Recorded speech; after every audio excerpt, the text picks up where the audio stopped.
Hello and thank you for joining us on the news on Nta International. I'm Nta International and these are the headlines.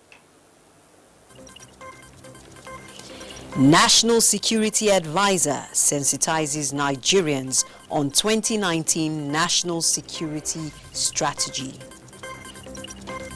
Senate presents scorecard with emphasis on returning country's budget lifespan to January to December cycle as one of its major achievements.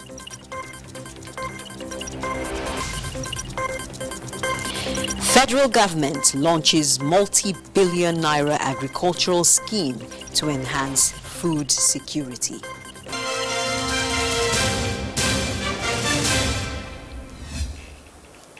And now the news in detail. The National Working Committee of the All Progressives Congress has lifted the suspension on Governor Rotimi Akeredolu, Senator Ibikunle Amosun, Senator Rochas Okorocha, Mr. Osita Okechukwu, and Pastor Usani Uguru Usani. In a statement by the National Publicity Secretary of the party, Lanre Isa Onilu, this is in line with the party's deliberate policy of fairness and actions targeted at ensuring harmony within the party across the country. The party has also expressed hope that the concerned party members will seize the opportunity to fully reconcile themselves with their wards, local governments and state party structures, key into the party activities and continue to make their own contributions to the growth and stability of. Meanwhile, the amendment of the Deep Offshore and Inland Basin Production Sharing Contract Act and returning Nigeria's budget lifespan to January-December cycle remains the major legislative intervention of the 9th Senate so far. Most interestingly, the parliamentary process that produced these legislations were bipartisan. President of the Senate, Ahmed Lawan, stated this at a meeting with editors, bureau chiefs of media establishments and Senate press corps. Ignatius Nkwo reports. This is a meeting involving two significant democratic institutions, the legislative arm of government and the fourth estate of the realm. President of the Senate, Ahmed Lawan, believes Nigerians deserve to know what the Senate has done in the last 6 months, and a forum like this becomes the best channel to speak to Nigerians. He reeled out Senate's achievements so far. The Deep Offshore and Inland Basin Production Sharing Contracts Bill. This law will significantly increase accruals to the government from crude oil contracts. The passage of the 2020 Appropriation Bill in record time and the passage of the Public Procurement Act Amendment Bill and the Finance Bill 2019 were highlighted. This structural change and the prompt passage of the Appropriation Bill will give the government a full year to implement the budget. We believe this measure will enhance planning, implementation and monitoring of the budget. Senator Lawan explained that the relationship between the legislature and other arms of government so far has been cooperative. The 9th Senate has also confirmed 12 key appointments, including those of the Chief Justice of Nigeria, Ministers of the Government of the Federation, Chief Judge of the Federal High Court, President of the National Industrial Court of Nigeria, and Chairmen and members of 8 commissions. He re-emphasized that oversight and constituency projects will receive more commitment as the Senate has resolved to hold meetings with revenue-generating agencies on quarterly basis. The President of the Senate explained that the Senate will consider the loan request by the Executive, while the decision of the public will determine the progress of the hate speech bill. But I want to assure you that the preponderance of opinion of Nigerians will determine the way the hate speech and indeed any other bill goes. The 9th Senate has so far passed 185 bills through first reading. 32 have gone past second reading. 78 petitions received. Ignatius Nkwo, NTA News. The federal government says it will continue to give premium to the education of citizens through proper planning and collaboration with states. The Minister of Education, Adamu, stated this at the launch of the Universal Basic Education Commission 2018 National Personnel Audit Report in Abuja.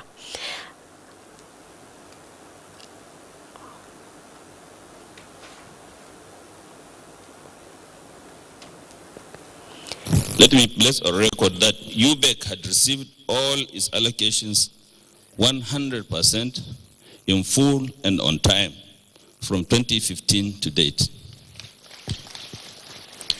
When it became apparent that most state governments could not raise their counterpart funding to access matching grants from the Commission, Mr. President approved the deduction of 71.6 billion at source from the share of states' Paris Club reimbursement. Similarly, the Federal Ministry of Agriculture is to implement a multi-billion naira agricultural scheme to enhance food security and income generation in the country. Musa Baba Ali reports that the scheme will be implemented in the country's 9 oil-producing states. It is a 46.83 billion naira set aside by the federal government, International Fund for Agricultural Development (IFAD) and Niger Delta Development Commission to support agricultural activities in 9 oil-producing states. The scheme, codenamed Livelihood Family Support Program, is designed to enhance farmers' productivity as well as eradicate poverty. I now inaugurate. And what is happening here is the inauguration of the steering committee that will supervise the implementation of the scheme based on the agreement reached with the financiers. The policy and organizational framework of the Life End program is configured to improve export earning, economic growth strategies of our nation. The benefiting states are Abia, Akwa Ibom, Bayelsa and Cross River. Others are Delta, Edo, Imo, Ondo and Rivers. 6 states are being funded by federal government through the IFAD loan, and 3 of the states are being supported by NDDC. On our part, the Ministry of Finance, which is the borrower, will ensure we give you all the needed support to succeed. The target is for the states to benefit from a 6-year implementation period and another 6 years financing gap, making it a 12-year project cycle. In Abuja, Musa Baba Aliyu, NTA News. And still on food security, the area where menial labor and suffering are associated with farming in some rural areas in the country will soon fade out with the intervention of the National Agency for Science and Engineering Infrastructure, NASENI. The latest beneficiaries are the people in Karu local government area of Nasarawa State, as the agency is set to deploy its locally developed modern equipment and machines to revamp farming within its rural communities. Justin Bem Unyi reports. As part of the collaboration between the agency and Karu local government, NASENI will train farmers on how to use the farming equipment and machines to increase their productivity, while the youths in the area also will acquire new skills to create jobs and wealth rather than looking for employment. Whether we like it or not, the local government too is aware that science and technology today drives the world. There is basically nothing we can achieve today without science and technology. Some of NASENI's locally made agricultural tools and equipment for deployment in agriculture include handheld harvester and weeder, which is a petrol-powered multi-purpose equipment designed to uproot weeds between rows and farms, fields and gardens. Also for harvesting of rice, wheat, maize, millet and guinea corn stalks, NASENI has developed the Magami multi-grain thresher, a post-harvest processing machine for separating grains from harvested dry plants. The cassava grater, handheld water pump, manual rotary drilling rig for boreholes were all developed by NASENI and also targeted to intervene in agriculture in the rural areas. Aspects of job creation, social amenity, provision, security are all the things we have discussed.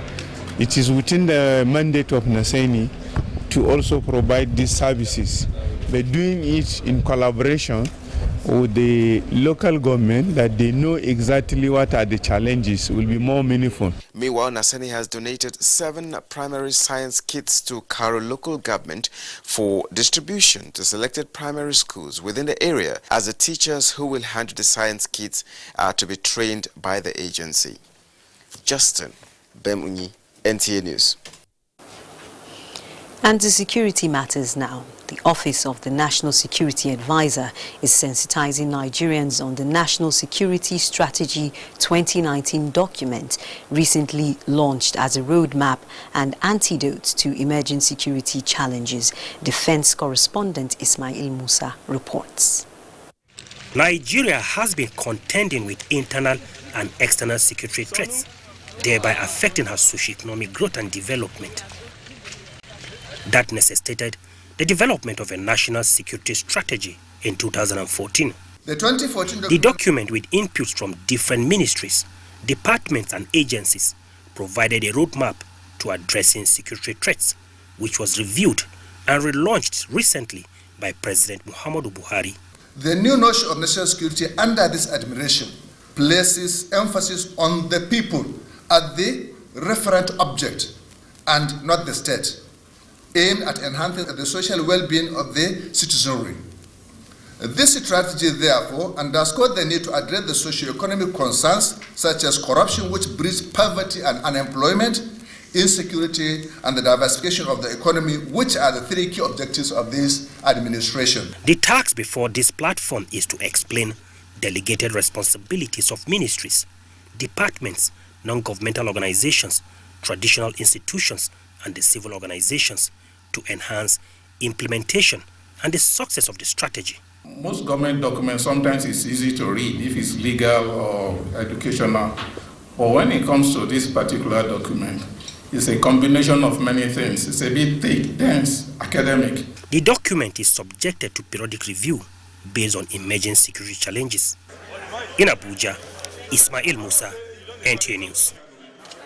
And to judicial matters now. The National Industrial Court, Abuja Division, says the 3 parties laying claim to the presidency of the Road Transport Employers Association of Nigeria must do all that they can to ensure that their followers obey the court order on the maintenance of peace. The presiding judge, Justice Olufunke Anue, reiterated the order at the resumption of court proceedings in Abuja. Olabode Arewa reports. Hearing resumed at National Industrial Court, Abuja Division, over who is the authentic president of the Road Transport Employers Association of Nigeria. 3 individuals, Mr. Esuerio, Mr. Musa Mohammed, and the former president of the association, Mr. Shehu Isiwele, are all laying claim to the position. While Isiwele was removed by the ESCO in 2018, Esuerio's replacement was removed in September 2019. Eri had gone ahead to obtain an interlocutory injunction to stop Musa Mohammed and 6 others from parading themselves as president and leaders of the group. Counsel to Musa Mohammed, Sule Shaibu, argued that Esuerio had been duly removed in accordance with the constitution of the association, adding that since the interlocutory injunction that Eri relied upon had lapsed, Musa Mohammed remained the authentic president. Counsel to Isiwele, Durade LASCN, brought an application seeking to enter appearance as a party in the suits. So right now, Comrade Osapoma Oriyo still remains the national president of the union.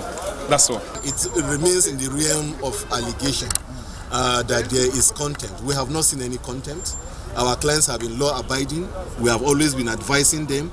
Justice Olufunke Anue gave an order granting an extension of time for the parties to regularize their processes. The court also warned the parties to refrain from using extrajudicial means to achieve their aim while the suit lasts. The case has been adjourned to the 29th of January 2020. In Abuja, Olabode Arewa, NTA News. Meanwhile, the Nigerian Correctional Service has signaled intentions to commence its new reformation task from within its ranks with a lecture tagged Workplace and Corruption. The corollary, Victor Azu, reports that it is to commemorate the 2019 International Anti-Corruption Day.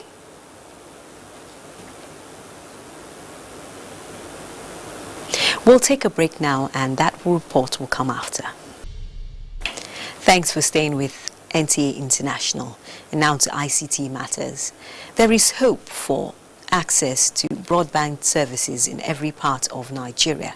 This followed the federal government's inauguration of a committee to review the National Broadband Plan, which targets the growth of digital economy in Nigeria. Onengie Fineface reports.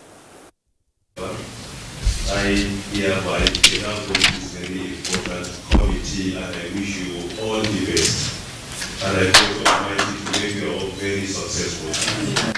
Communications and Digital Economy Minister Issa Ali Ibrahim Pantami there inaugurating the National Broadband Plan 2020 to 2025 committee. The task of the committee is to present a plan that will make internet connection available, affordable, safe and secure for all Nigerians. Digital economy is dominating the world. You cannot promote and develop digital economy without broadband at your disposal or in your country. We are very much keen to do everything we can to support the very ambitious goal of increasing the broadband penetration rate to between 65 and 66%. To build the required broadband infrastructure to actualize Nigeria's digital economy strategies is a task the committee is set to undertake with dispatch. Broadband to the digital economy is like electricity was to the industrial age. For Nigeria, we cannot afford to be left behind. Success in the new broadband plan is expected to make digital economy the biggest contributor to Nigeria's gross domestic product. In Abuja, Onengie Fineface, Nta News. And on the financial scene, the Central Bank of Nigeria says it will intervene in the renovation and redevelopment of the National Arts Theatre and Creative Village. The CBN Governor, Godwin Emefiele, who was speaking at the 2019 Bankers Committee retreat, says the committee plans to take 20 billion naira for the project. Emefiele says CBN is committed to initiatives which will support improved access to finance and credit through digital channels. He therefore advocates greater inclusive growth through digital finance, stressing the need to make life more meaningful for the majority of Nigerians in rural communities. To this end, the governor of the Apex appeals to Nigerian banks to be catalysts of growth in the country. CBN and the Bankers Committee plan 4 hubs to unleash creative talents in artificial intelligence, fashion, music, and the movie industry. And for more reports on the financial circle, here's Onengie Fineface.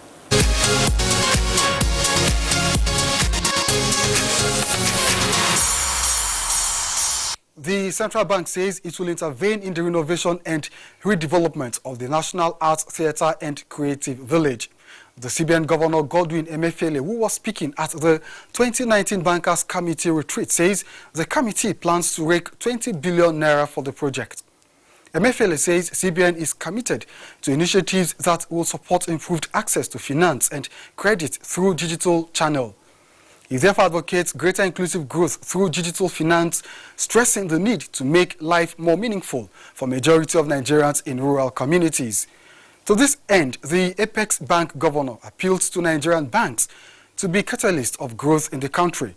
CBN and the Bankers Committee planned 4 hubs to unleash creative talents in artificial intelligence, fashion, music, and movie industries. In other reports, China has suspended additional tariffs on some U.S. goods that were meant to be implemented on December 15, after the world's 2 largest economies agreed a Phase 1 trade deal at the weekend. The deal reduces some U.S. tariffs in exchange for what U.S. officials said will be a big jump in Chinese purchases of American farm products and other goods. China's retaliatory tariffs were meant to target goods ranging from corn and wheat to U.S.-made vehicles and auto parts. That's business news. I'm Onengie Fineface.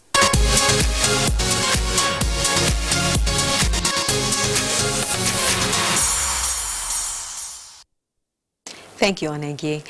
Let's now join Uche Ugochukwu for reports on the foreign scene.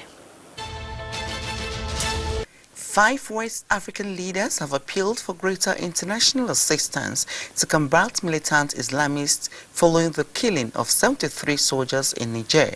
Niger's President Muhammadu Yusufu said the militants had become professionals in the act of war. The IS group said it killed the soldiers during an attack on a military base in western Niger.